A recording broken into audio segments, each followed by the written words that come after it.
d'abord, en préambule, je voudrais remercier le CRAPS pour cette idée vraiment de cette série estivale ludique sur la déconstruction des idées reçues en santé. Effectivement, c'était l'idée qui, au nom de la FHP, me tenait à cœur parce que finalement, cette idée que on remplirait pas les mêmes missions, le public et le privé, c'est pas une idée très constructive en réalité. C'est une idée assez stérile pour le système de santé parce qu'on a tous intérêt, au contraire, à être en complémentarité au regard des besoins des patients. Il y a de la place pour tout le monde.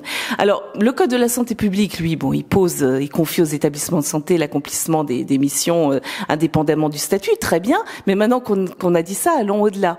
Et je voudrais dire trois choses, trois sujets. D'abord, que à autorisation d'activité égale, les établissements publics et privés accueillent les mêmes patients, donc les mêmes degrés de complexité, de sévérité, même pathologie, etc. Deuxièmement, et ça, le rapport de la Cour des comptes de 2023 le montre très bien, dans les moments effectivement de tension, que ce sont par exemple l'été, le mois d'août ou la fin d'année, le privé prend véritablement toute sa place en complémentarité avec l'hôpital public. Il y a, et les données le prouvent, absolument aucun désengagement. On est en complémentarité au service des patients. Puis peut-être la troisième illustration, c'est effectivement l'accueil des patients les plus défavorisés, titulaires de la complémentaire santé solidaire par exemple, ou titulaires de l'aide médicale d'État. Au passage, halte à l'idée aberrante de suppression de l'AME. Ça, c'était juste glissé au passage. Donc voilà, donc ça nous paraissait des choses importantes à dire. Après, ce qui est vrai, c'est qu'il y a des barrières significatives dans l'attribution des autorisations. Et ça, c'est un vrai sujet. C'est deux éléments de notre plaidoyer.